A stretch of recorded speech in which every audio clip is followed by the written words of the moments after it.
N'y est pas. Oui. Et on enregistre à partir de maintenant. Voilà. Daniel, veux-tu, je réalise que oui, c'est ça. Veux-tu passer Oui, à la... ben écoute, on s'est déjà partagé ta parole. Je pense que c'était moi qui devais commencer, mais Non, non, je sais c'est plus, moi, mais il c'est pas faudrait que tu changes grave. C'est moi, Mais je vais mais changer les diapos, mais je oui, vais peut-être change les juste diapos. présent. Avant d'aller à l'autre, je veux dire, oui, donc, enchanté, Daniel Forget. Qu'est-ce que je fais avec ce chapeau sur la tête? Première des questions. C'est le chapeau du Nikema, le chapeau du vieux sage. J'ai reçu ça au Burkina Faso, ce chapeau qui me permet de me promener en tant que vieux sage à l'ombre de mes bonnes actions, à l'ombre de mes bonnes intentions. Et c'est un peu ça, le développement durable. C'est un discours plein de bonnes intentions qu'on cherche donc bien à faire atterrir en mode action. Donc, à toi, Maxime. Merci. Donc, oui, ben, comment contribuer aux objectifs de développement durable qu'on va appeler les ODD pour le restant de la présentation pour faciliter la chose par la recherche et entre autres par la recherche en économie circulaire. Donc, on avait un petit plan de présentation rapidement, Daniel. On va d'abord vous parler, c'est quoi le développement durable? Ensuite, qu'est-ce que sont les ODD? Ensuite, les façons par lesquelles la recherche en général peut contribuer aux ODD. Puis après ça, on va on va prendre un sujet, un projet, pardon, en économie circulaire pour aller un petit peu plus loin là, avec, par l'analyse des ODD. Donc, je vais laisser la place pour l'introduction aux ODD à Daniel. On va essayer de rendre l'atelier le plus interactif possible, là, sachant qu'en personne, on peut aller un petit peu plus loin dans les interactions. Mais inquiétez-vous pas, on a pensé à vous pour rendre ça intéressant. Donc, introduction au développement durable. Première des choses, quand on regarde le futur à partir des lunettes du passé, c'est ça qu'on s'attend. Ça, c'est notre zone de confort collective. On pense que le futur, ça sera une évolution du passé. Le futur va être meilleur demain qu'aujourd'hui. On est en droit de penser ça quand on regarde le passé et qu'on se dit ah, la longue flèche de l'histoire nous a amenés jusque-là. Mais dans les faits, il faut sortir de notre zone de confort, puis il faut se dire qu'à chaque moment dans le passé, puis même dans notre présent, quand on regarde le futur avec les lunettes du présent, ça a plutôt l'air de ça, le futur. Un monde complexe, d'une très grande complexité qui peut nous amener, selon nos différents choix que nous ferons, dans une direction ou l'autre. Donc, ce futur, on peut le construire et on peut l'orienter. De quelle manière? C'est là qu'arrivent les objectifs de développement durable. Tout d'abord, la fameuse définition de développement durable du rapport Brundtland de 1987, c'est difficile de la contourner. Un développement qui répond aux besoins des générations actuelles sans compromettre la capacité des générations futures de répondre aux leurs. À l'intérieur de cette définition-là, il y a l'équité intra- et intergénérationnelle et le souci de répondre aux besoins des plus démunis en priorité, des plus marginalisés. Et les besoins, hein, et non pas les désirs. On veut s'intéresser tout d'abord à ce que tout le monde se rende potentiellement à la première marche de Maslow, pour le dire ainsi. En peu de mots de développement durable, la définition la plus courte que j'ai trouvée, 4 mots en anglais, 5 en français avec les taxes, c'est dire que le développement durable, c'est enough for all, forever. Assez pour tous, pour toujours. Merci au délégué africain anonyme qui nous a dit ça à Johannesburg en 2002. Ça nous permet, dans ces 4 mots-là, ou 5 en français, comme je disais, d'avoir tout le concept d'équité intragénérationnelle, d'équité intergénérationnelle, mais également le concept de frugalité, le concept de assez. Qu'est-ce que ça représente assez pour nous? Donc, c'est intéressant d'avoir tout cela dans l'intérieur de 4 simples mots. Si vous retenez ça aujourd'hui, la job est faite. Je vais tout de suite péter la bulle de plein de monde. Aujourd'hui, du développement durable, il n'y en a pas sur la planète Terre. On a présentement à peu près 1 milliard de personnes dans situation en bas à gauche, malnutries, qui n'ont pas accès à l'eau potable, qui n'ont pas accès à des latrines, pendant qu'il y a à peu près 1 milliard, un même milliard de personnes qui sont en situation d'obésité. Ça nous amène à se poser la question, si on n'est pas capable de faire du développement durable et de répondre à tous les besoins des générations actuelles, ce serait bien prétentieux de penser qu'on est en train de conserver un monde d'opportunités pour les générations futures. Quand on parle de développement durable, selon moi, il y a le développement durable et le développement durable. Ce que je veux dire, c'est que d'un côté, tu as le développement durable qui nous amène à nous mesurer et faire de mieux en mieux, ou plutôt de moins en moins pire. Donc, le développement durable des petits gestes. Celui qui nous amène à remplacer des ampoules par des fluos compacts pour commencer à payer pour des crédits carbone quand on fait des voyages à l'étranger. C'est un bon geste, c'est bien les petits pas, mais ça ne va pas assez vite pour le besoin qu'on a de répondre aux différentes crises dans lesquelles on est plongé. D'un autre côté, il y a le développement durable également à l'autre extrême, le développement durable qui vient de l'écologie profonde, le développement durable qui cherche à changer, à transformer nos systèmes. Même, ils vont peut-être décrier le mot développement dans le développement durable. Donc, qui nous amène à transformer, à changer de paradigme, à faire la révolution verte ou peu importe c'est quoi que vous avez en tête. J'ai mis l'image du train pour ramener l'idée que notre société est un peu représentée par ce train là, qui va à vive allure sur une voie ferrée et dont on sait qu'il y a des murs. Puis souvent, il y a bien des gens qui vont pouvoir nous dire que les murs ont déjà été franchis. Les professionnels en développement durable sont ceux qui, de temps en temps, sont chanceux et se rendent jusqu'au chauffeur du train et lui demandent gentiment, pouvez-vous, s'il vous plaît, arrêter d'accélérer, peut-être réfléchir à ralentir. Et les professionnels en développement durable demandent ça tout en sachant pertinemment qu'on devrait sortir du train et aller dans une autre direction en marchant. Faisant ça, si on sort du train et on s'en va dans une autre direction en marchant, le train va quand même frapper le mur avec tous les gens qui sont dans ce train. L'idée, donc, ça serait de demeurer à l'intérieur de ce train-là avec nous pour être capable d'y faire un petit peu de sabotage et d'accélérer cette transition. Voilà donc pour ma partie. Merci, À Daniel. ton tour, Maxime. Donc, avant d'aller avec l'introduction aux ODD, on aurait voulu savoir votre niveau de, pardon, j'ai De beaucoup de choses à dire, littératie de ODD. littératie sur les ODD. Je lance un sondage. J'espère qu'il apparaît à vos écrans en ce moment. Seulement répondre là, rapidement. C'est complètement anonyme, ne vous inquiétez pas. Enfin, je crois. Peut-être que Raphaël épluchera vos réponses à la fin. Je ne le sais pas. Moi, je ne vois pas qui a répondu. Mais je vois que le On est niveau rendu à 15 réponses sur c'est 30, pas 42 si participants. mal. Oui, Ça monte, ça ça grossit. monte. Il manque une quinzaine de personnes. Puis nous, on ne peut pas participer, Maxime. Non, C'est on dommage. répondrait évidemment. Excellent. Mais en général, je peux constater, là, ah ben, vous ne voyez pas les réponses, hein? Non. Ben écoutez, c'est Je vais vous les 63. partager. Ben vas-y, vas-y, Ouais. vas-y. Et voilà. Donc, la plupart des gens là, ont quand même une bonne connaissance des ODD. Certains ne le connaissent pas du tout. Donc, ça me rassure, la prochaine section est pertinente. Pour ceux qui les connaissent déjà, ça sera une mise à jour, sinon, ça sera une introduction. Donc, Daniel, tu peux y aller avec la première diapo. Est-ce que je vais vous enlever le sondage de la face comme ça? Voilà. Donc, les ODD, c'est 17 objectifs pardon, que l'Organisation mondiale des Nations unies a mis de l'avant en 2015. Le but, c'est d'atteindre ces 17 objectifs avant 2030. C'est ce qu'ils appellent l'agenda 2030. Ce sont 17 objectifs finalement pour faire de notre monde un monde meilleur. Il y en a 17, je l'ai dit. Leur infographie les rend très faciles à reconnaître, très faciles à utiliser. Je ne vous les lirai pas tous, mais je vais vous dire qu'on peut diviser ces 17 ODD-là en 5 familles, 5 grandes dimensions qu'on appelle les 5 P. Dans le fond, le premier P est la prospérité. C'est aussi le premier des piliers qu'on connaît, là, dont Daniel vous a parlé tout à l'heure, les 3 piliers du développement durable, c'est l'économie. Donc, dans la prospérité, c'est de se dire qu'on a besoin euh, pardon, c'est d'assurer à tout le monde une vie prospère et épanouissante. Vous les voyez à l'écran, donc c'est d'avoir un travail décent, de travailler sur l'innovation, la recherche, c'est beaucoup nous, ça, sur notre façon de faire les chaînes de production, mais aussi de réduire les inégalités entre les gens. Deuxième famille, deuxième P, pardon, c'est la population. Donc, mettre fin à la pauvreté et à la faim dans le monde, assurer la dignité et l'égalité à tous. C'est le deuxième pilier de l'environnement, de l'environnement, du développement durable, pardon, c'est la société. Et Daniel a déjà fait apparaître le troisième P, la planète, donc l'environnement. Vous les voyez à l'écran là aussi, là, donc c'est la biodiversité, c'est de l'eau propre, c'est la lutte au changement climatique.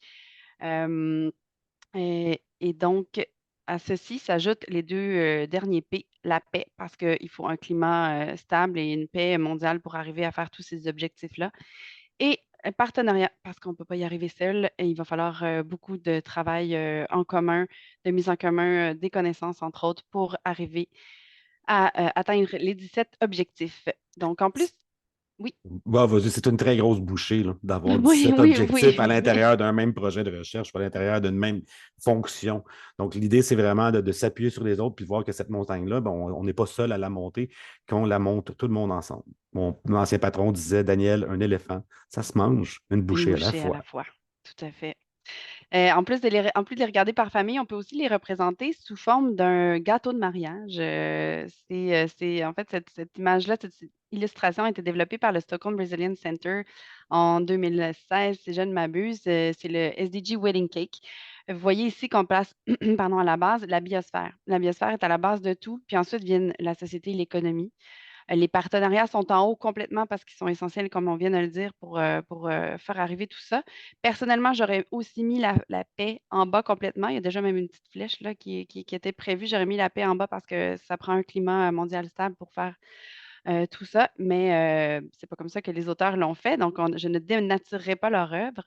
Donc, ce que les deux auteurs, non, reviens, ce que les Oh, deux auteurs excusez. ont voulu démontrer, c'est que oui, on a des objectifs de mettre fin à la pauvreté, de mettre fin à la faim dans le monde, l'égalité des genres, la croissance économique, et puis là, la croissance économique, on pourra en débattre, mais bref, on a plein de beaux objectifs, on a les méthodes économiques pour arriver à la plupart de ces objectifs-là, mais tout ça doit se produire dans un espace de fonctionnement qui soit sûr, sur une planète qui a un climat stable, sur une planète qui est résiliente. Ce que l'illustration décrit ici, c'est que les économies, les sociétés devraient être considérées comme des parties intégrantes de la biosphère.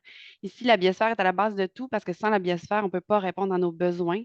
Daniel en parlait tout à l'heure, là, pour ceux qui sont familiers avec la pyramide de Maslow, nos besoins de base, c'est d'abord avoir à manger, mais avoir de l'eau propre, avoir un toit sur sa tête, c'est pas avoir accès au Wi-Fi. Ça n'empêche pas qu'il faut travailler par la recherche à ces sujets-là, à accélérer pardon, l'accès à donner l'accès à tous à l'Internet. C'est super important pour faire arriver tous ces objectifs-là, mais il faut quand même travailler sur la base. Puis ici, cette vision-là, je l'aime bien parce qu'elle s'éloigne un peu de l'approche actuelle où on voit côte à côte l'économie, la société et l'environnement. Et puis ici, on dit vraiment que la biosphère est à la base de tout au lieu d'être juste une partie distincte côte à côte avec les deux autres éléments. Des Euh, limites à être considérées aussi. Quand on se rapproche, plus on se rapproche de l'axe du centre, plus on est dans des objectifs de mise en œuvre, des objectifs qui nous aident à remplir l'ensemble des autres objectifs, avec particulièrement le partenariat pour l'atteinte des objectifs directement sur cet axe. Merci. Ensuite, tu peux changer de diapo, Daniel. L'important ici, c'est beau d'avoir 17 beaux objectifs comme ça. C'est plein de belles vertus. Oups, Je vais-tu l'avoir? Je juste vais-tu un l'avoir? clic, juste un clic. Mais il faut aussi descendre au niveau des cibles. Il y a 169 cibles, en fait. Donc, c'est facile de lier un projet de recherche à un ODD. C'est limite même vaporeux. On est dans le très macro, dans la vertu. Évidemment, personne n'est contre ces objectifs-là. Mais quand on descend au niveau des cibles, c'est plus facile de faire des liens.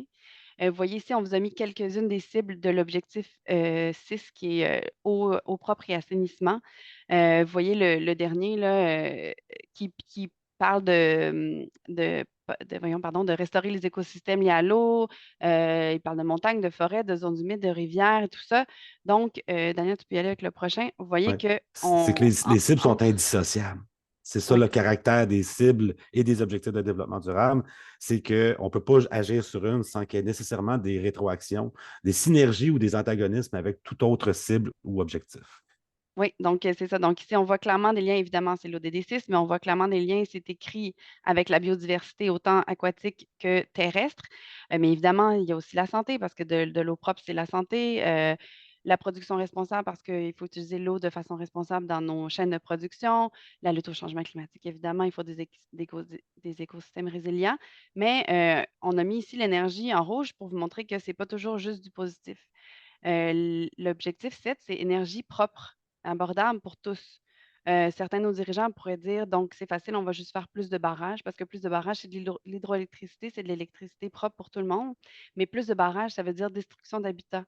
Ça va contre les ODD 14 et 15. Donc, il y a souvent des antagonismes aussi, puis ceux-là sont importants aussi. Il faut également les relever, comme disait Daniel, quand on analyse notre impact sur les ODD. Daniel, je te Ça, passe. c'est à mon tour pour celle-là, je Oui, pense. vas-y. Les ODD, les objectifs de développement durable, c'est un peu notre terrain de jeu, notre carré de sable collectif. Vous êtes peut-être familier avec la représentation en beigne ou en double beigne là, du Stockholm Resilience Center. C'est même un mot bon qui a été popularisé par la ville d'Amsterdam. Et ça, ici, c'est le cadre conceptuel qui a développé l'Institut EDS à partir un peu de ces mêmes théories. L'idée, c'est que les 17 ODD, là, c'est la largeur de la bande que vous voyez, là, c'est le beigne, c'est notre carré de sable. C'est là-dedans qu'on peut se permettre de se développer durablement sur la planète. Le plafond est environnemental. Donc, le plafond, c'est la limite à ne pas dépasser. C'est les 9 seuils de Rockstrom qui ont été installés là. Et on lisait récemment là, que 6 de ces seuils auraient été déjà dépassés. Vous m'envoyez très désolé. Donc, si le plafond est environnemental, mais le plancher pour notre développement, ce plancher-là est social. C'est quoi, combien que ça prend de ressources pour être capable de bien vivre, bien manger? Comment ça prend de calories pour répondre à l'ODD2 sur la fin zéro? Qu'est-ce que ça coûte de l'assurer un accès à l'eau potable à tout le monde? Donc, tout ça, ça va. Le jour où tout le monde sur la planète aura un emploi décent, aura accès à l'énergie renouvelable à un coût abordable, ça va créer une pression sur les ressources, puis ça va faire monter ce plancher. D'où l'idée qu'il faut absolument également s'inspirer de la frugalité des autres peuples sur notre planète pour être en mesure de bien répondre, là, de garder un beigne pour l'éternité. Et à l'intérieur, ce qu'on voit, c'est un peu le moteur d'idéation, comment l'économie peut contribuer à tout ça. L'économie, c'est un peu les moyens qu'on se donne, dont on dispose, pour être capable de maintenir ce beigne pour l'éternité. Je pense pas qu'on devrait parler de beignes à l'heure du dîner. Non, je Les gens vont sais, vouloir quitter. ça donne faim. Et l'idée avec cette prochaine diapo, l'état du monde, c'est de dire également que oui, si les objectifs de développement durable sont effectivement indissociables, ils sont également universels. Universels pour tous les pays du monde. Donc, à l'inverse des OMD, les objectifs du millénaire pour le développement, qui étaient de 2000 à 2015, les ODD sont un peu les objectifs du millénaire 2.0, pour le dire ainsi. Les OMD, ils étaient juste pour les pays en développement, les objectifs du millénaire. Là, aujourd'hui, avec les objectifs de développement durable, c'est pour tous les pays du monde. Et avec les 17 ODD, il y a une obligation, ce n'est pas une obligation, c'est volontaire, donc des redditions volontaires des différents pays du monde qu'on peut voir sur le SDG Dashboard pour aller faire votre tour sur le site web si ça vous tente. C'est très intéressant de pouvoir voir les résultats que les différents pays se donnent en s'autodéclarant. On peut voir quelque chose dans les 11 premiers. C'est un peu une répétition de les vieilles cartes de développement épais qu'on pouvait voir, que les pays développés vont bien, les pays en développement on sont un petit peu à la traîne. C'est quand même tout le temps rouge, un peu les résultats, le rouge et jaune. Il n'y a pas beaucoup de vert là, dans les couleurs que vous verrez sur le SDG Dashboard. Mais à partir du 12, il y a une inversion qui se procède. À partir de l'objectif de développement durable 12, consommation et production responsable, on voit effectivement que ce n'est pas notre niveau de surconsommation des pays développés qui est inspirant, mais plutôt le niveau de sous-consommation des pays en développement. Donc, il y a effectivement une espèce de transfert qui se fait. Et la question qu'on peut se poser à cet endroit-là, c'est où pensez-vous que le Canada se classe dans les près de 200 pays qui ont participé à cet exercice volontaire? Quelle est la position? On vous en propose quelques-unes. Est-ce que c'est la 5e, la 17e, la 29e, la 38e ou la 105e?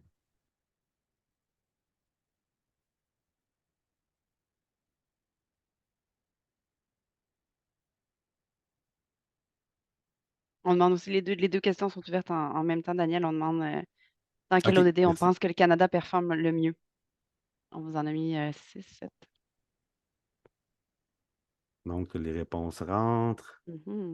Oh là, les gens, ils nous classent, on ne sait pas trop. Oh, yeah. Je viens de voir une réponse qui nous met 5e. C'est plutôt frileux à mettre le Canada en belle position. Je vais tout de suite vous dire, on n'est pas 5e. On n'est pas non plus 105e. Ça continue de rentrer. On est Ça rendu continue à de rentrer, on peut 34. laisser quelques secondes. 13, 2. Bon, ça a arrêté de répondre la première et la dernière place, là. Ouais. Euh, Moi, bon, la je bonne vais réponse, on fermer. peut mettre fin au sondage puis le partager. C'est le Voilà. Canada est en 29e place. À la dernière fois qu'on a regardé, peut-être que ça a été modifié depuis quelques mois, mais le Canada est en 29e place dans le monde. Et pour ma part, dans les 2 dernières années qu'on a fait ces genres de présentations-là, le Canada a glissé de la 17e jusqu'à la 29e position jusqu'à maintenant, ce qui n'est pas nécessairement intéressant comme constat. L'autre réponse, c'est de dire que le Canada, l'objectif de développement durable sur lequel il score le mieux, il a les meilleurs résultats. Là, je ne vois pas les réponses, par contre, là, de. Ah, tu les vois pas? Ah, j'ai pas. Ah, pourtant. Ah, Ben, en fait, on a vas-y. 47% des gens ont mis l'égalité entre les sexes et ensuite 30% des gens ont mis éducation de qualité. Ah, pour ça, ça se répartit entre industrie, forêt et eau. OK. Bon, peut-être que les forêts, ça a changé avec comment ça a brûlé cet été, je ne sais pas. Mais équité, intéressant. effectivement, ça aurait été mon premier constat de base, là, de me dire, ah, tiens, on doit être bon là-dedans. Mais non, ce n'est pas celui-là sur lequel on a les meilleurs résultats. On a les meilleurs résultats sur une éducation de qualité et abordable pour tous. Donc, maintenant, vous le savez. Et puis, les universités, on s'inscrit exactement dans cette ODD. Donc, ça tombe bien. Donc, ce qu'on est en train de faire contribue à ce positionnement. Donc, prochaine partie, c'est les façons par lesquelles la recherche en économie circulaire peut contribuer aux ODD. Là, on va y aller plus globalement avec la recherche en général. Daniel, si tu peux Oui, je suis en train de changer la regarder le diapo. commentaire qu'on avait reçu. Oh, Vas-y. oui. Ah oui, OK, pardon, je ne le voyais plus. Donc, en fait, pour cette partie-là, Daniel et moi, on s'était basé sur ce que les fonds de recherche du Québec ont commencé à exiger il y a 3 ans. Les fonds de recherche du Québec avaient commencé à mettre dans leurs critères d'attribution de plusieurs programmes de subvention et de la plupart des bourses, des critères qui touchaient les ODD. Là, cette année, le FRQ a fait un recul administratif, si je puis dire, mais pas un recul philosophique sur les ODD, c'est-à-dire que les ODD font encore partie des objectifs de plusieurs programmes, mais ne sont plus dans les critères. Par exemple, pour le concours de regroupement stratégique 2024, les ODD se retrouvent dans les objectifs du programme de regroupement stratégique, mais pas dans les critères sur lesquels les regroupements sont évalués. Donc, ce qu'on dit continue d'être pertinent parce que ce n'est pas un recul philosophique, comme je disais, les FRQ continuent de croire à la pertinence des ODD pour mesurer l'impact de la recherche sur la société. C'est vraiment ça aussi, les ODD, ça nous permet vraiment de constater, de poursuivre cette quête de recherche d'impact finalement positif sur la société, Ça nous donne mais une ils n'obligent. granularité, là. On n'est plus juste d'aider ou pas d'aider. Ça donne une granularité qui était un peu absente avant 2015, là, d'avoir jusqu'à 169 indicateurs pour nous aider à se retrouver. Oui. Donc, les ODD, c'est un peu c'est la façon dont vous, les chercheurs, chercheuses, les étudiants, étudiantes, vous pouvez contribuer à créer un monde meilleur. On continue d'y croire. Donc, je laisse la parole à Daniel pour la première façon. OK. Bien, les quatre façons, donc la première des manières, c'est que dans votre sujet de recherche, on peut parler des objectifs de développement durable. C'est un peu ce qu'on va essayer avec le petit exercice qu'on vous propose en fin d'atelier aujourd'hui. Puis oui, on sait que les objectifs de développement durable sont plus faciles quand tu as de la science, quand c'est un projet de science appliquée, parce que c'est plus concret que la science fondamentale. Il y a plein de sujets de littérature médiévale et autres qui pourraient être débats et discussions autour de l'intégration des objectifs de développement durable. On sait que les professeurs ont moins aimé également là, pour se faire dire comment diriger leur recherche, mais l'idée, c'est que c'est la voie de la vertu, c'est la voie pour un monde meilleur. On se dit que comme le FRQ le mentionne également, on y croit que nous, on aimerait garder un futur viable pour les générations futures. Et comme on a déjà mentionné avec Maxine, pour être capable de trouver du sens entre votre projet de recherche qui est très micro plutôt que macro, là, même si vous avez des projets systémiques et autres. L'idée, c'est qu'il faut redescendre jusqu'aux cibles des objectifs de développement durable pour y dégager du sens. Sinon, on reste un petit peu trop dans la voie de la vertu, là, à quel point votre projet réduit la pauvreté. C'est un petit peu moins précis que les cibles qui sont en dessous. Puis l'idée générale, on essaie de faire en sorte que ça ne soit pas trop compliqué de voir comment contribuer aux ODD. Là, si on redescend à 169 sites, 250 indicateurs, on n'aura pas fini de juste voir comment notre impact se mesure. Mais l'idée, c'est d'essayer de favoriser des synergies et d'éviter les antagonismes. Pour ça, nous autres, ce qu'on propose, c'est juste de voir pour chacun des ODD, ben, on essaie de voir si tu un plus, si tu absent ou si tu un moins. Est-ce que c'est une synergie, votre projet en lien avec les différents objectifs de développement durable, ou est-ce qu'il travaille, est-ce que c'est un antagonisme? Est-ce que électrifier l'Afrique, c'est super bon, là? On pourrait électrifier tous les pays du monde, hein, donner de l'électricité partout, mais comment va-t-on la donner? Si on donne l'électricité à tout le monde dans le monde, bien, ça va faire en sorte que l'énergie, bon, peut-être pas propre, elle sera peut-être pas propre à un coût abordable. Elle va peut-être affecter les changements climatiques, mais si on électrifie partout, ça devrait assurer une meilleure éducation, avoir une meilleure croissance économique, un meilleur emploi décent, plus d'infrastructures durables potentiellement parce que tu as mis en place une électrification depuis le délastage et tout ça. Donc, il faut toujours voir le projet sous ces différents angles. Et moi, ce que j'essaie de dire aux gens, c'est que les forces que vous avez dans vos projets, c'est ça qui vous définissent, c'est ça que vous mettez de l'avant, c'est ça que vous dites, regardez, on est bon sur tel aspect.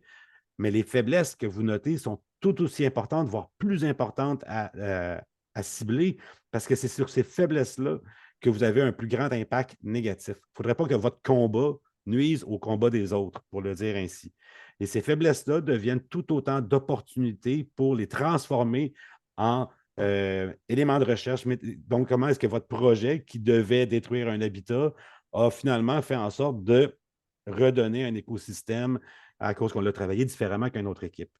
Donc, moi, je pense que les faiblesses, c'est ton gros plan d'action, puis tes forces, c'est ton plan de communication. Je peux te laisser aller pour celui-là. Je ne me rappelle plus de note. C'était toi normalement, Ah non, c'est mais encore moi, ça, ouais. c'est encore le 1.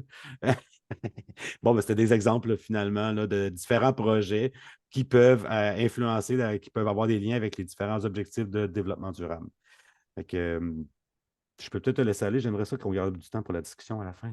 Oui, ben c'était toi Oh, c'est encore, encore juste moi, que c'est voyons. toi qui fais un 2 encore. Excusez-moi. Donc, l'idée aussi, c'est qu'on a différents outils qui existent. Il y a des outils de cartographie qui ont été développés par différentes institutions, différentes universités, SDG, Impact Assessment Tool ou encore la Green Analyse de développement durable de l'Université du Québec à Chicoutimi. Donc, il y a des outils qui sont en train de se développer, là, même nous autres, spoiler, tu es en train de travailler à l'Université Laval pour un outil qui nous permettrait de cartographier un corpus normatif, puis donner un premier jet de c'est quoi les objectifs de développement durable qu'on y retrouve à l'intérieur pour être capable de partir de quelque chose. Donc, l'idée, c'est de essayer, hein, de se donner le droit à l'erreur potentiellement, là, mais lancez-vous, regardez comment votre projet peut contribuer positivement aux différents objectifs de développement durable, mais aussi c'est quoi leur faiblesse pour pouvoir y travailler. Sinon, vos pratiques, vos activités de recherche. Donc, au départ, c'est le sujet. Le sujet, effectivement, va vraiment orienter ou pas est-ce que les objectifs de développement durable, surtout dans vos sujets de recherche. Mais ensuite, on a également tout ce qui s'appelle les activités de recherche. Comment vous contribuez, comment vous travaillez dans votre laboratoire? Est-ce qu'il y a une gestion des matières résiduelles? Est-ce que vous allez présenter vos résultats de recherche dans d'autres pays? Si oui, de quelle manière? Est-ce que vous pourriez réduire les voyages en avion ou encore allonger votre séjour à l'étranger pour faire d'un voyage d'une pierre quatre coups? Donc, il y a différentes manières de voir comment on peut, par nos activités de recherche, avoir un moins grand impact sur les différents objectifs de développement durable. Et dans les autres éléments qu'on a indiqués là, pour être certain que je m'étende sur d'autres sujets, effectivement, quand tu fais des groupes utilisateurs, tu pourrais t'assurer qu'il y a une bonne diversité, une bonne équité dans les différents groupes témoins ou autres que tu consultes. Est-ce que tu valorises des savoirs citoyens ou encore est-ce que tu valorises le savoir autochtone, le savoir dans les différents travaux de recherche que vous utilisez?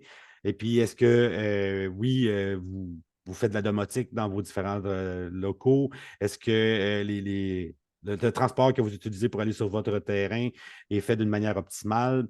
Tout plein d'éléments qui ont une influence au final sur votre activité de recherche en général. J'ajouterais peut-être à ça aussi dans les pratiques de recherche aussi, comment on gère, par exemple, son équipe de recherche, son équipe son laboratoire finalement, puis Oui, offrir un lieu exempt de harcèlement, par exemple, oui. à son personnel de recherche, à ses étudiants et étudiantes, c'est essentiel à l'atteinte des ODD.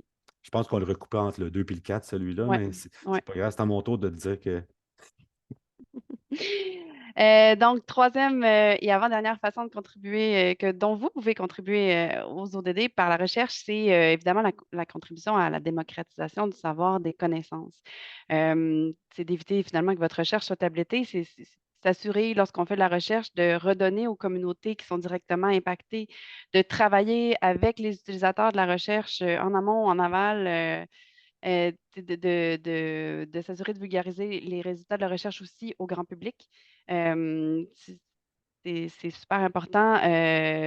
Puis, ça vient contribuer finalement aux objectifs 4, là, comme on l'a vu au DD4, c'est l'éducation. Mais l'ODD 16 également, qui a une cible qui prévoit de garantir l'accès public à l'information. Puis là, on ne parle pas juste, oui, la science ouverte, c'est important de pérenniser ces données, de mettre open source. Il y a des outils comme la Fabrique réelle là, qui sont des ressources éducatives libres. Mais plus que de la science ouverte, c'est bon de faire aussi de la science citoyenne, de la science participative. Finalement aussi, on avait mis, oui, de diffuser vos résultats de recherche en dehors du monde académique, que ce soit par différentes interventions dans les médias, des articles de vulgarisation, etc. Un Et chercheur puis, engagé, finalement. C'est ouais. un peu ça Puis aussi. c'est là qu'on s'en vient aussi avec l'engagement social. Donc, ici, on vous a mis une citation du Mahatma Gandhi qui disait Soyez le changement que vous voulez voir dans le monde. Ce qu'on vous demande aujourd'hui, c'est est-ce que vous êtes prêt à passer de leader scientifique, de chercheur, chercheuse à agent de changement. Parce que si on pourra pas atteindre les ODD si on ne travaille pas sur notre développement personnel. Tout ce qu'on vient de dire avant, si on ne s'engage pas, ça a moins de valeur. Vous allez avoir de la difficulté à faire embarquer les gens. Il va y avoir une dissonance cognitive, c'est pas cohérent. Puis là, quand je parle d'engagement, là, ici, là, je ne vous demande pas d'aller faire une fin de semaine avec les scouts chaque année. C'est pas ça. On a tous des impératifs de temps différents. C'est de s'engager dans le sens d'y croire.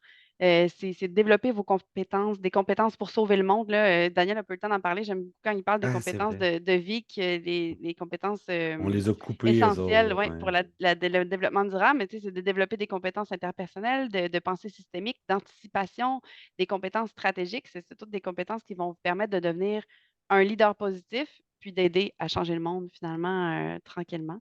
Donc, votre profil personnel, mais aussi celui de l'équipe, des membres de votre équipe va influencer vos pratiques de recherche. Quand vous engagez quelqu'un, son parcours académique, évidemment, est très important, son CV est super important, mais les autres choses qu'il fait à l'extérieur, la façon, ses compétences interpersonnelles, par exemple, la façon dont il est, c'est super important. La diversité de genre, ethnique, peu importe, tout ça, ça va amener, ça va influencer la façon dont l'équipe de recherche fait la recherche finalement, parce que vous allez avoir des gens motivés. Ça va aider au changement au lieu de freiner le changement. Puis l'engagement, donc, c'est ça, il y a plusieurs façons, là, plusieurs choses que vous pouvez faire ressortir si vous voulez parler de votre engagement social, c'est votre parcours académique évidemment, mais aussi tout ce que vous faites à côté. Si vous faites du bénévolat, vous mentorez un jeune ou un étudiant, étudiante, un nouveau prof, peu importe, les exemples sont vastes. Quand vous êtes un leader et que vous prônez un discours de développement durable ou tout discours avec une valeur ou des principes, vous vous exposez à l'incohérence. Et ça peut être extrêmement démobilisant d'avoir un leader qui dit à gauche, mais qui va à droite. Donc, c'est très important. Les exemples sont légion dans ma tête, mais je vais les taire parce que ça pourrait mettre des gens dans l'eau chaude. Mais donc, l'idée, c'est de faire attention à cette cohérence-là et qu'on ne peut pas changer le tout si les parties de ce tout ne changent pas. Les objectifs de développement durable, il y a également, on n'en parle pas aujourd'hui, des compétences en développement durable que tu disais, ou encore des objectifs de développement durable individuels, qui est une nouvelle façon de parler des objectifs de développement durable que l'ONU aimerait mettre de l'avant pour dire justement là, que le changement doit être au départ individuel pour être capable après ça de l'amener en collectif. Donc, il y a cet élément-là également à prendre en ligne de compte, mais vraiment, si vous êtes pour prôner de la recherche en développement durable, en économie circulaire, et que vous êtes incohérent dans votre attitude ou dans votre équipe, ou chez des membres de votre équipe, ça va paraître, puis ça va miner le moral des troupes. Donc, on est rendu à la partie pratique. On va vous demander de contribuer ici. On va demander en fait à une personne courageuse de lever sa main et de nous présenter son projet de recherche en économie circulaire rapidement. L'objet de la recherche, comment vous la faites, tout ce que vous pensez être pertinent. Puis ensuite, ensemble, on va l'analyser sous la loupe des ODD. Donc, on va demander ensuite là, aux autres gens de voter là, pour différents ODD sur lesquels vous pensez que cette recherche-là influe. Et puis, on va regarder ça ensemble, là, faire intervenir les gens. Donc, c'est le moment où je vais Bon, faire un grand silence malaisant je jusqu'à vais temps que arrêter le quelqu'un partage, puis lève sa main. je vais demander d'ouvrir vos écrans, tout le monde, hein, faire comme dans une salle de classe. Ouais, on va vous regarder un à un dans les yeux jusqu'à temps que quelqu'un lève courageusement sa main, présente son projet de recherche.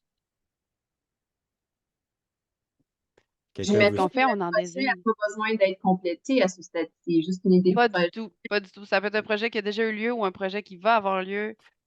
C'est vraiment Et, pas. et même, selon moi, le plus en amont le projet est, le mieux il peut être influencé par un tel regard. C'est une question. Je pensais qu'on avait une personne courageuse. Sinon, Je peux je pense peut-être que lancer. on va pointer quelqu'un. Ah, allez-y. Non, je fais des menaces en l'air. Ah, Je sais très bien que Raphaël et vous aviez préparé en arrière un petit projet de recherche. Donc, on peut peut-être aller avec ce projet test. Puis si après ça, on a du temps, puis d'autres veulent le faire avec leur projet, on va le faire avec plaisir parce que ça peut juste vous aider à développer votre projet. donc, je vais y aller juste pour briser la glace. J'ai été témoin, j'ai aidé à collaborer pour une idée de projet. Donc, le projet se fait dans le cadre du Plan Nature du Québec qui a été lancé suite à la 5e conférence sur la biodiversité qui a eu lieu en décembre passé à Montréal. Donc, c'est un partenariat qui se fait entre le réseau de recherche en économie circulaire et le centre de, mon Dieu, le centre des sciences de la biodiversité du Québec. Donc, on essaie de trouver les points d'arrimage entre l'économie circulaire et la biodiversité. Donc, on va le faire en plusieurs étapes. La première étant une revue de littérature avec des ateliers de travail qui est avec des industries, des gens du gouvernement et autres parties prenantes qui peuvent faire intéressant atterrir à une conceptualisation, à un modèle conceptuel qui après va nourrir des études de cas pour lequel on va essayer de retirer des outils d'aide à la décision. En gros, c'est un abrégé de qu'est-ce qu'on propose. Et et c'est ça. Donc, je vois des liens, peut-être, si j'ose, tu sais, avec la première, le premier niveau du gâteau, là, finalement, avec la biosphère, évidemment. Mais avant d'aller plus loin là-dessus, là, on a un petit sondage, là, justement, là, maintenant que là, tout le monde a entendu le projet.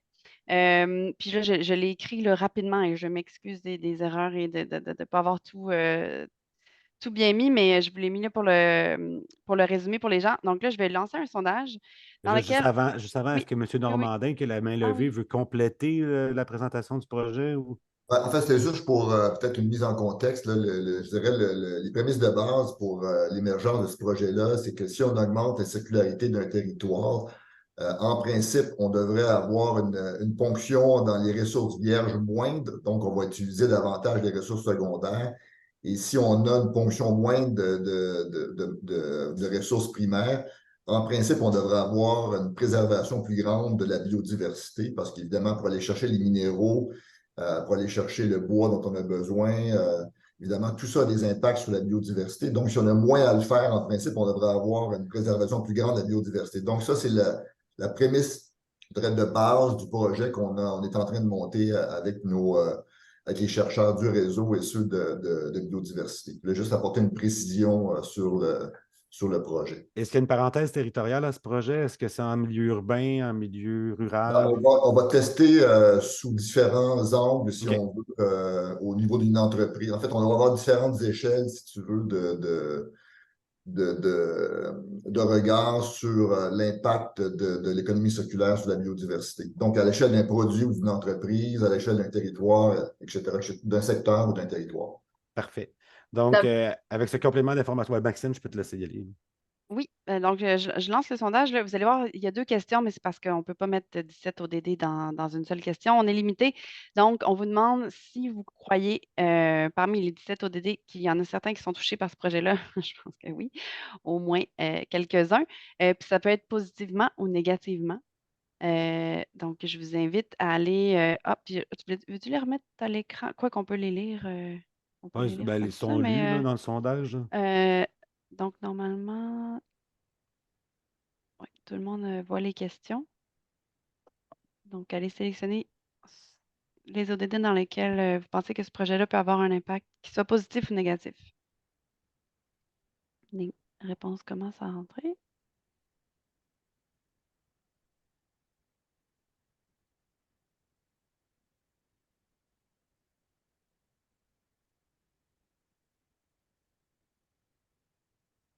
Est-ce que pendant ce temps-là, Daniel, tu voulais répondre à la question La question de que j'ai comment reçue? bénéficier d'un accompagnement technique pour la mise en place d'un projet. Oui. Dans le domaine moi, je dirais te contacter Raphaël pour l'accompagnement ou pour tout partenariat de collaboration. ça serait directement avec le réseau économie circulaire, là. C'est des questions d'économie circulaire pour le Sénégal, là. Peut-être que Raphaël, tu peux compléter, là. Je ne veux pas Ouais, prendre tout à fait. l'engagement pour vous, là. Non, non, mais pas de problème. Mais effectivement, vous pouvez nous contacter, Chérif, puis on essaiera de discuter autour de cet enjeu. Parfait. Donc là, on On a est plein de rendu à réponses qui 11 ont personnes. rentré. 11 personnes ont participé. Donc, on peut voir que ce projet, pour Oh, l'instant, ben, ça. attends, ça continue à rentrer. Je vais laisser encore 5 secondes, puis je vais mettre les résultats à l'image, à l'écran pour tout le monde, peut-être. Et je ferme. Voilà. Tout le monde devrait les voir. Donc, oh, on a perdu Daniel. Donc, on voit Ouais, que désolé, les ma fille ODD, vient de rentrer. Elle s'en va faire son jogging cet après-midi à l'école en terrain. les ODD les plus populaires, on voit clairement en biodiversité la vie terrestre, moins la vie aquatique, quoique est tout autant le ODD 14 touche autant la biodiversité que le 15, changement climatique, c'est bon. Eau, évidemment, probablement parce qu'on parle de production, industrie, innovation, infrastructure. L'ODD 9 est souvent là, hein, dans le domaine de la recherche, là, appliqué Innovation, hein. à cause de l'innovation, évidemment. Euh, Élever les communautés Je durables. ne les revois pas à l'écran, je suis désolé, j'ai Ah, toi, cliqué tu les trop vite vois tout à l'heure, là. pas. Ah oui, c'est parce que toi, t'es haute, fait que tu les vois pas. Ben, parce que j'ai pesé sur X quand ma fille m'a appelé. Mais on peut peut-être, je pense que l'idée, c'était peut-être de faire intervenir Ben des oui, gens qui ont mais moi, répondu. j'aimerais savoir déjà, là, de mémoire, j'avais vu juste une personne répondre au DD 16. Ouais, je vais te l'envoyer, Daniel. Donc, Oui, cette une personne-là qui a personne. répondu là, qu'il y a une contribution du projet qui a été présenté à l'objectif sur la paix et sur les institutions efficaces, c'est qui? Et pourrait-elle décrire si c'est négatif ou positif, la contribution? On veut des noms. Il y a quelqu'un qui, Je on peux-tu veut vous savoir c'est qui, entendre, moi? 1 sur 13. Ouais. Sinon, il y en a même un qui a répondu qu'il n'y avait aucun ODD impacté. Je Ah ne non, sais mais pas ça, c'est c'est quand, qui. c'est quand tu veux passer au prochain. Ah, OK. C'est les questions qui sont faites comme ça. C'est- Non, l'idée, on voit effectivement là, que la majeure, c'est vie terrestre, suivie de mesures à la lutte contre les changements climatiques. Effectivement, on peut imaginer qu'une économie circulaire sur un territoire va faire en sorte que ce territoire va générer moins de gaz à effet de serre, puis il devrait avoir un plus grand respect des différents écosystèmes. Mais moi, je suis quand même surpris pour le dire comme ça. Qui dit économie circulaire, dans ma tête, puis je peux peut-être me tromper, c'est pas moi l'expert, mais dit quand même partage, dit quand même euh, faire en sorte que la réutilisation, faire en sorte que la lutte à la pauvreté devrait être emieutée sur un certain territoire par la mise en place d'une certaine économie circulaire. C'est sûr, ça dépend après ça de la définition qu'on en fait de l'économie circulaire.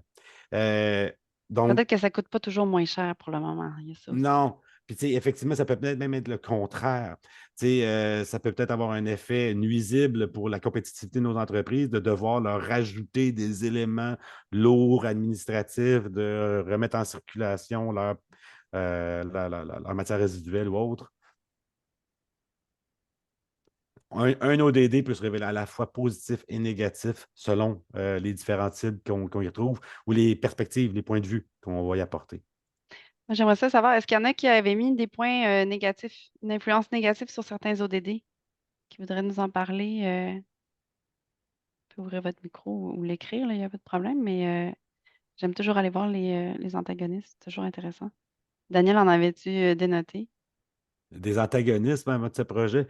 Ben, justement, quand ça a été parlé, moi, je viens juste de mentionner, c'est bon pour la lutte à la pauvreté, mais effectivement, il y a tout un aspect coût, hein, mise en place de nouvelles structures, mise en place d'une économie circulaire, mise en place d'un réseau, d'une circularité sur le territoire. Ça va clairement avoir un impact, oui, à long terme sur l'innovation et sur la capacité de résilience du territoire, mais à court terme, ça va avoir un effet sur les ressources, sur les emplois en pénurie de main-d'œuvre. Est-ce qu'on doit vraiment continuer d'embaucher des gens sur cet autre aspect? Il va avoir des impacts, ça va grincer, ça va coincer, ça va être difficile à mettre en place dans ses débuts. Donc, ça va avoir effectivement là, des aspects négatifs potentiellement sur ou perçu. Hein. Il y a aussi tout le monde de la perception versus le monde réel. Il y a vraiment plein de manières de s'amuser avec ça. Monsieur Normandin, vous avez quelque chose à rajouter? Oh, votre micro, s'il vous plaît. C'est pour faire suite à ce que tu viens de dire, Daniel. Oui, vas-y. C'est clair que l'économie circulaire, une économie circulaire dominante devrait être moins gourmande de ressources primaires. Donc, ça veut dire que les travailleurs qui travaillent dans les secteurs de l'extraction, Oui. en principe, devraient être affectés. Là. Il va falloir qu'ils changent peut-être leur boulot pour plus de la transformation que de l'extraction. Donc, c'est sûr qu'il va y avoir un mouvement dans les types d'emplois. Il y a peut-être des zones, évidemment, des territoires qui vont être davantage affectés que d'autres. Là. Évidemment, là où on extrait les ressources, que ce soit des ressources biotiques ou abiotiques. Donc, ça, c'est peut-être le côté négatif. Là. On ne pourra pas réformer le modèle économique sans voir, évidemment, des conséquences pour certains types d'emplois, de travailleurs ou de secteurs en particulier. Donc, il va y avoir une période d'ajustement là, qui est en train de se produire actuellement, peut-être pas un rythme suffisant pour que l'économie circulaire soit dominante dans un horizon prévisible, là, mais du moins, c'est sûr qu'on doit s'attendre à ce genre de perturbations-là. Puis, on le voit de toute façon dans d'autres secteurs, de l'intelligence artificielle, tout le monde le dit, ça va bouleverser en fait le marché de l'emploi, même les emplois qu'on jugeait au départ les moins vulnérables peuvent le devenir avec l'intelligence artificielle, mais au niveau de l'économie circulaire, on devrait assister aussi à ce genre de problème-là, un rééquilibrage un peu des emplois ou des secteurs d'activité. Moi, Voilà. j'aurais aussi l'ODD2 Merci. aurait dû ressortir, je crois, là, parce que quand on parle de biodiversité, c'est directement lié avec l'alimentation. Notre alimentation est complètement basée sur la richesse de la biodiversité.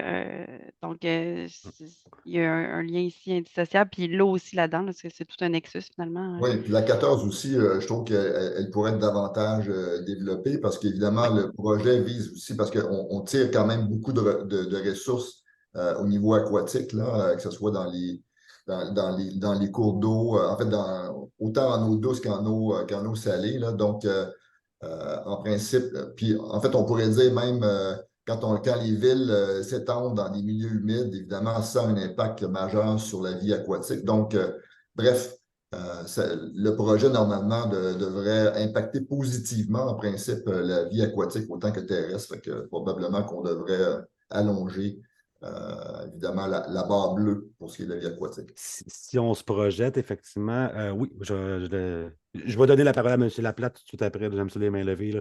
Mais si on se projette effectivement dans le long terme, on va voir que de favoriser les espaces sauvages par une mise en place d'une économie circulaire, puis le retour de la biodiversité, puis des rôles écosystémiques, va avoir plusieurs influences à différents niveaux. J'avais juste en tête le fait de dire bien-être et santé, là, qui était un peu absent, mais il y a des éléments de bien-être et de santé clairement reliés là, aux bénéfices écosystémiques, Oui. ne serait-ce que de ravoir des régions sauvages là, pour être en mesure de éviter que les coyotes se retrouvent à Montréal, puis que donc laisser la place à la biodiversité, avoir un petit peu plus également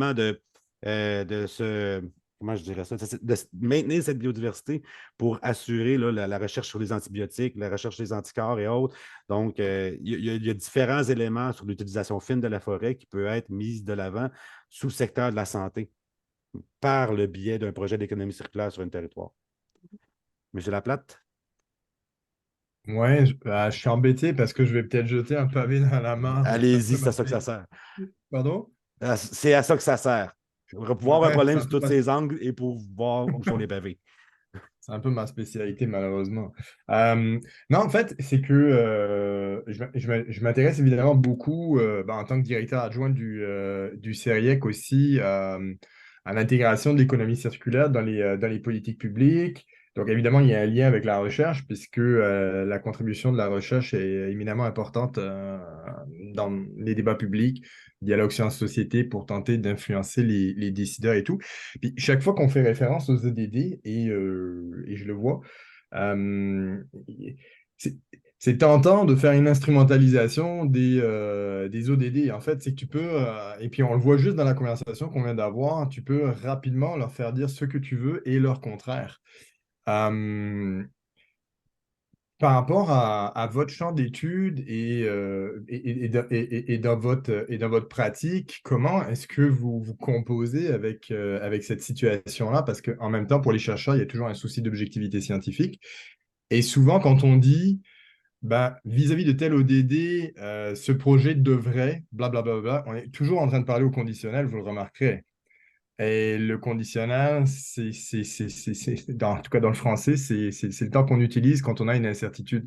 Donc, derrière chaque, j'ai envie de dire, euh, il y a toujours une démonstration qui doit venir derrière avec le fait que oui, le projet va avoir un impact positif ou négatif par rapport à un ODD, là. Donc, comment vous composez avec ça? Drôle de question, vous me direz, mais... Oui, puis j'ai pas de réponse tout faite pour te répondre, mais l'idée, c'est que les objectifs de développement durable, c'est un peu la vision d'un monde futur auquel on aspire. Fait que, nécessairement, un projet de recherche également, il ne peut pas répondre à ces questions avant d'être effectué comme projet. Donc, c'est des orientations, des idées, des pistes qu'on donne, des hypothèses qu'on essaie de valider par les outils de recherche qu'on va mettre en place. Et normalement, ça devrait être dans la longue durée qu'on serait en mesure de bien mesurer les différents impacts. Un projet de recherche qui réduit les gaz à effet de serre, c'est intéressant, ça peut se mesurer, mais un projet de recherche qui vise à réduire les inégalités sociales dans une région, ça peut peut-être prendre plus de temps à être en mesure d'offrir des indicateurs de performance adéquats. Mais sur le de vrai, là, c'est parce que là, c'est qu'on s'attarde seulement à l'objet de la recherche, la façon numéro un des 4 façons dont on a Oui, présenté. Donc, si on oui, va sur les 3 autres façons, là, on est dans le et, on est dans le présent. oui. C'est parce que je fais ma recherche de cette façon-là que je contribue à telle cible de tel ODD. Ça c'est pas c'est pas vaporeux. Après ça, l'objet de l'application de la recherche, que ce soit dans les ODD que dans n'importe quelle demande de recherche, on espère que ça va servir à, mais évidemment, on est dans le conditionnel, là. Euh, Mais c'est super Mettons, intéressant ta réponse, Maxime, parce que oui, ça m'a amené un peu là-dessus et c'est vraiment la portion que je trouvais super intéressante. Votre présentation est super intéressante, mais c'est plus naturel de s'intéresser à l'objet de la recherche, mais à la façon de la mettre en œuvre. Je trouve que vous amenez un propos et des idées là-dessus qui sont super intéressantes. En tout cas, du moins par rapport à la préoccupation que je peux avoir de tentative ouais. d'instrumentalisation des ODD.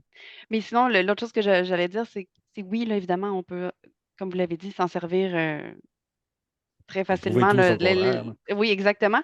Mais ça permet quand même de se poser certaines questions. Puis c'est un peu ça l'idée, là, c'est de prendre le temps de juste l'analyser 2 petites secondes. Puis moi, j'aime beaucoup, parce que peut-être que j'ai un côté réactionnaire, mais chercher les antagonismes, chercher là où je pourrais améliorer ma recherche parce que je développe quelque chose pour améliorer la qualité de l'eau, c'est vraiment super. Mais là, dans mon équipe de recherche, on utilise juste des pétris jetables. Moi, c'est très de base comme exemple, là, mais est-ce qu'on pourrait peut-être considérer utiliser des pétris en verre? Puis là encore, je suis dans des pratiques de recherche, mais c'est de chercher les façons d'améliorer sa recherche, autant l'objet que la façon dont on le fait, en se posant les questions que peuvent faire sortir les sites des ODD. Puis il existe plusieurs, là, on est passé vite tantôt, mais vous l'aurez la présentation, mais il y a plusieurs outils là, qui nous permettent de faire ça. Certains sont super macro, puis c'est vraiment ODD1, est-ce que j'ai aucun impact positif, impact négatif, mais il y en a d'autres qui nous permettent d'aller vraiment plus loin. Il y a des grilles Excel qui ont été développées, traduites entre autres par l'Université Laval, comme disait Daniel. Ça peut aider juste à se poser des questions avant le projet, évidemment. On a une question dans le chat, puis M. Laplate, vous venez de dire que c'est une excellente question. On va tenter d'y répondre. La question, c'est comment rapporter positivement ou négativement aux ODD? Y a-t-il des arbitrages d'impact entre ODD? Excellente question. Puis l'idée de la priorisation d'un ODD sur un autre est une idée qui est normalement rejetée par les différents chercheurs et scientifiques parce qu'on ne peut pas dire est-ce que la lutte à la pauvreté est plus importante que un monde futur ou de la biodiversité. Ce n'est pas les mêmes combats. On essaie juste de dire regardez si vous avez des impacts négatifs, puis essayez de les amoindrir, essayez de les rendre moins graves. Si je pense aux outils qui ont été développés, là, j'ai la GPC ODD-L d'Éco-Conseil, donc la grille de priorisation des cibles Oui. sur les objectifs de développement durable à l'échelle locale. Très important, le contexte. De mémoire, là, les 3 paramètres là, qui sont importants à analyser pour l'ensemble des différentes cibles, c'est premièrement l'importance dans le contexte local. Tu pondères avec les parties prenantes, tu réfléchis ensemble dans le contexte donné, dans ta parenthèse de ta recherche, dans ta situation territoriale donnée. Tu réunis les parties prenantes puis tu te questionnes, est-ce qu'il est important, oui ou non, pour nous, dans notre contexte, d'enrayer les maladies endémiques, malaria et ainsi de suite. C'est objectif 3.4 ou quelque chose comme ça. Et tu regardes pour chacun des objectifs, dans mon contexte, est-ce qu'on considère ça important? La deuxième variable, c'est la performance, jusqu'à quel point on performe selon nous. Et la troisième, c'est à quel point est-ce qu'on est compétent là-dedans. Est-ce que c'est de compétences locales? Est-ce que c'est partagé avec l'État ou est-ce que c'est entre les deux? Ça va définir un peu ton action. Mais là où je veux cibler, c'est vraiment l'importance. Puis au niveau de l'importance, quand j'ai fait l'exercice avec une population du Durbel au Sénégal, justement, avec l'Université à Lyon Diop, on avait fait des parties prenantes, des différentes équipes de travail. Et quand arrivait l'équité du genre, mes deux équipes de travail n'avaient pas du tout les mêmes réponses consensuelles. On était à deux visions diamétralement opposées. On n'a pas été en mesure d'avoir un consensus sur l'équité de genre. Alors qu'il y en avait un groupe qui disait que c'était urgent de s'attaquer à ça, puis l'autre qui disait que c'était même pas pertinent. Donc, le contexte est très important à prendre en compte parce qu'on n'a pas un budget fini pour être en mesure de procéder au changement. Le fameux mécanisme, les moyens qu'on se donne là, quand je me présentais de cadre conceptuel, c'est au centre, l'argent qu'on va investir sur un projet ou pas. On ne peut pas dire on va s'attaquer aux 17 ODD de front. Il faut absolument voir, dans mon contexte donné, c'est qu'est-ce qui est les valeurs locales qu'on doit absolument mettre de l'avant. Est-ce que c'est plus maintenir les emplois dans le secteur forestier ou est-ce que c'est plus sauver le carcajou dans la forêt? Ça va dépendre de la sagesse collective de tes parties prenantes locales. Il faut qu'ils soient bien informés, il faut qu'ils soient bien accompagnés là-dedans, mais on doit absolument intégrer le contexte dans ces différentes analyses-là. Sinon, les 193 pays du monde n'auraient pas ratifié les objectifs de développement durable s'il n'y avait pas eu, un, ce caractère volontaire, puis deux, cette nécessité de contextualiser le développement selon leur situation. Un pays en développement va vouloir avoir de l'électricité dans ses campagnes pour tout le monde avant de s'attaquer aux problèmes de biodiversité, par exemple. Ça sera son droit. Mais en même temps, il va falloir qu'il considère à long terme d'autres aspects. C'est vraiment l'idée du contexte que je pense qui peut ajouter un élément d'importance ou de pondération sur un objectif par rapport à un autre. Mais c'est à faire ensemble avec tes clients concernés ou tes parties prenantes concernées. Quelque chose qu'on n'a pas parlé non plus, là, la localisation, en tout cas, ramener au niveau local, là, les ODD, puis aussi de regarder les cibles sous différentes lunettes. Là, les cibles sont destinées aux États, évidemment. Fait que c'est pas nous qui allons électrifier les campagnes, évidemment, mais il y a plusieurs projets en cours là, qui s'attaquent justement à prendre ces ODD-là et à les ramener à différents niveaux. Il y a déjà des classements qui existent, par exemple, pour les universités par rapport aux ODD. Il y en a qui travaillent aussi pour les industries, comment avoir des cibles qui sont plus parlantes pour les industries. Donc, il y a vraiment beaucoup d'outils d'analyse différents disponibles, là. On les a pas tous mis.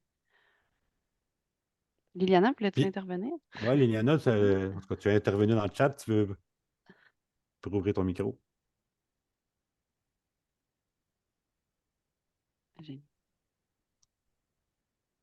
On a pointé la Liliana dans la salle. Elle était partie en courant. Ah bon, on va le lire. Liliana nous dit, donc, pour être plus... Oh, non, ça, c'est Nicolas qui vient nous rajouter, là. De mon point de vue, impliquer les chercheurs dans la réflexion sur comment mettre en œuvre concrètement les ODD peut déjà amener à une richesse de la réflexion, comme le monde d'ailleurs, cette activité, merci, et qui peut nous lancer dans une démarche d'appropriation critique des ODD et éviter l'ODD washing. Effectivement, le ODD washing comme le greenwashing, c'est clair, l'instrumentalisation est là. C'est un discours qui est top-down, qui est porté par des grands de ce monde qui se promènent en avion. Bon, oui, l'instrumentalisation est déjà là, mais on doit aller plus loin que ça, puis voir comment il t'a donné du sens. Puis donner du sens aux objectifs de développement durable me semble une belle manière quand on regarde avec les parties prenantes de ton contexte, qu'est-ce qui est le sens, quelle orientation veulent-ils prendre, puis c'est quoi les combats plus importants qu'un autre à l'échelle locale. Il y a eu d'autres interventions également.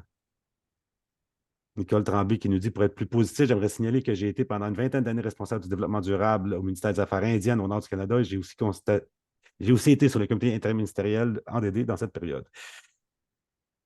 Merci beaucoup. Y a-t-il d'autres interventions? Est-ce qu'il y a des gens qui voudraient présenter leur projet de recherche pour une deuxième vague? Ou on pourrait tout simplement y aller avec discussion ouverte, mot de la fin?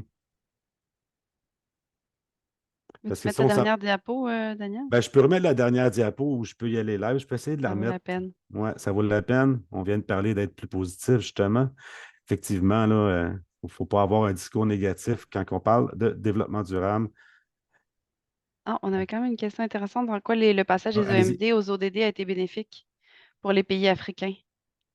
Mhm. Mais on a passé vite sur les EMD, mais les EMD ont quand même été une réussite, là. Il y a beaucoup d'objectifs qui ont été réussis.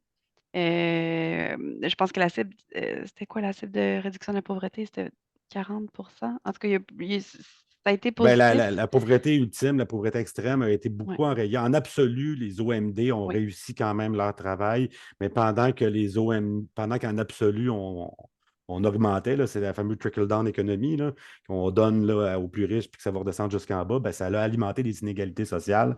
D'où l'idée qu'on est passé de 8 objectifs du millénaire à 17 objectifs de développement durable pour combler les trous qui avaient été un peu échappés par les 8 OMD. En quoi est-ce que les pays africains, c'est bénéfique pour eux qu'il y ait les ODD? Ben, c'est parce que c'est plus juste vous qui avez à tout oui. faire. C'est rendu l'ensemble des pays du monde qui ont un agenda global que sont les 17 ODD. Donc, juste de le voir comme ça, puis de commencer à voir que les pays riches se responsabilisent, me semble nous sortir un petit peu du marasme dans lequel on pouvait sembler être plongé. Puis dans chaque ODD, si je ne me trompe pas, là, il y a au moins une cible là, qui vise ça, qui vise le partenariat ben, Nord-Sud, là, l'ancienne façon de l'appeler, mais donc ça fait partie des cibles de chaque ODD. On a Anad qui avait la main levée, je pense. Oui, bonjour, merci pour la présentation, elle est très claire et pertinente. Moi, je viens de commencer une maîtrise en environnement, je suis ma recherche et je travaille avec la professeure Anne-Marie Corriveau de la faculté de génie. Et donc, nous travaillons sur un projet financé par REC Québec. Et le projet, en gros, ça porte sur la création d'une agrobioraffinerie et la mobilisation d'un réseau interorganisationnel afin d'accompagner la ville de Mirabel dans dans son développement, dans sa démarche de développement d'un carrefour d'innovation en termes d'économie circulaire. Et dans le fond, il sera question donc d'élaborer un modèle de mise en œuvre d'une collaboration interorganisationnelle pour soutenir donc ces transitions à l'économie circulaire.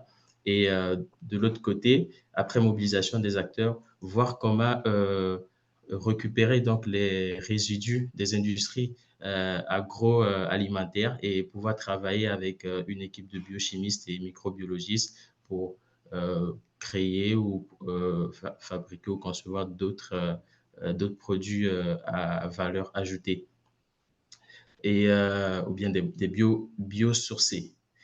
Et ce projet, il est très pertinent. Donc, c'est celui sur lequel je travaille actuellement. Je suis en train de faire la recension. Donc, avec la professeure Anne-Marie Corriveau, on a fait une recension des articles pour faire la revue de la littérature. Et juste après ça, on va redéfinir la problématique pour que je m'approprie très bien le projet et pouvoir continuer. J'ai pas vraiment avancé sur le projet, mais voici là où j'en suis à mon début de formation. Je sais pas si j'ai été un peu clair. Est-ce que je remets le sondage, Daniel, ou on y va? C'est très clair, c'est juste que mon répondeur vient d'embarquer, là. Ah. Merci. Tu peux Je le fais. peut-être remettre le sondage. Ouais. L'idée, M. Dialogue, c'était que vous puissiez présenter votre projet puis avoir un petit peu cette intelligence collective du jour. Donc, sur le projet d'agro-bio-raffinerie à En 2 Mirabel, minutes parce qu'il nous reste en plus de deux temps. minutes, qu'est-ce que vous pensez que ça donne dans les différents ODD, contributions Ce négatives qui est ou bon à la base, c'est positives? que c'est un projet interorganisationnel, donc on a déjà un bon bout de partenariat de fait. C'est sûr que c'est très difficile de se Sur- prononcer rapidement sur un ouais. projet présenté rapidement. On s'entend qu'en recherche, on n'est pas habitué à ça, mais c'est juste pour vous montrer l'idée générale d'aujourd'hui de notre atelier. C'était de désamorcer un peu, de dégrossir les objectifs de développement durable de manière à désamorcer les craintes que vous pourriez avoir quand arrive le temps d'intégrer cette bouchée-là dans vos projets de recherche.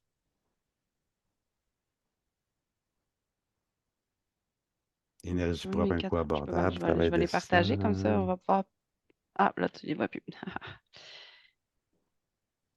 Consommation et production responsable, évidemment.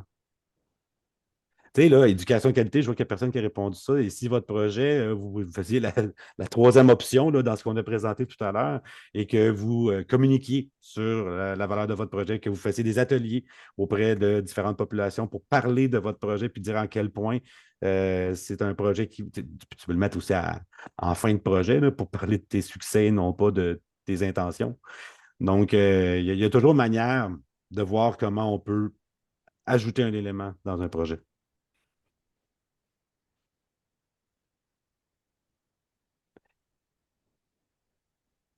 Je crois D'accord, que, merci beaucoup. ouais, je crois que. Ah, tiens, tu viens de me mettre ça, toi. Tu as décidé que. OK. Écoute, il était 40, on devrait fermer à 45. On voulait Oh être non, certain de ne pas manquer celle-là. Oups! Non, c'est c'est pas beau. celle-là que tu voulais présenter. Oui. OK. L'idée, on vient de parler, là, il y a quelqu'un qui mentionnait, là, parler sur une note plus positive et autres. Là. L'idée, justement, de cette diapositive-là, c'est de vous dire que Martin Luther King, c'est pas en disant I have a nightmare qu'il était capable de se déplacer plein de gens pour les droits des Noirs, pour les droits civiques aux États-Unis. Qu'est-ce qu'il nous a dit? Il nous a dit I have a dream. Donc, inviter les gens à partager un rêve plutôt que de partager un monde fait de défis, de complexité, invitez les gens à participer avec vous. L'engagement, le leadership, c'est en étant positif que les gens vont vous suivre. Ce n'est pas en les moralisant ou ce n'est pas en disant il y a des crises, ça ne va pas bien, qu'on va être capable de changer le monde. C'est en étant positif, expositif, si ma mémoire est bonne. Donc, l'idée est un peu là. Et j'espère qu'on a été capable de vous transmettre un petit peu de cet espoir et un petit peu de cette manière de pouvoir intégrer les objectifs de développement durable au sein de vos différents projets de recherche. Merci beaucoup. Merci. Et partez avec vos bonnes intentions et vos bonnes actions, hein, n'oubliez pas. Merci beaucoup, Maxime. Merci beaucoup, Daniel. C'était un très bon séminaire, très interactif. Vous êtes très précis. C'est toujours un plaisir de vous écouter. Voilà. Donc, je vais laisser maintenant Raphaël peut-être présenter le prochain séminaire de la série. Oui, tout à fait. Écoutez, merci à Maxine et Daniel pour votre présentation. Effectivement, le prochain webinaire du réseau aura lieu le 19 septembre prochain. Ce sera l'occasion de présenter trois projets financés par le réseau qui se sont terminés pendant l'été. Donc, ce seront trois étudiants qui vont venir nous présenter leur projet de recherche et les résultats qui en sont sortis. Donc, je vous envoie les liens pour vous inscrire et puis quelques liens qui ont été mentionnés aussi pendant la présentation qui pourraient être d'intérêt pour vous. Voilà pour vous. Je vous remercie à tous pour votre participation. Merci encore à Maxine pardon, et Daniel. Et puis, passez une bonne journée à tout le monde. Bonne journée tout le monde. Bonne journée. Merci beaucoup, bonne journée, merci encore.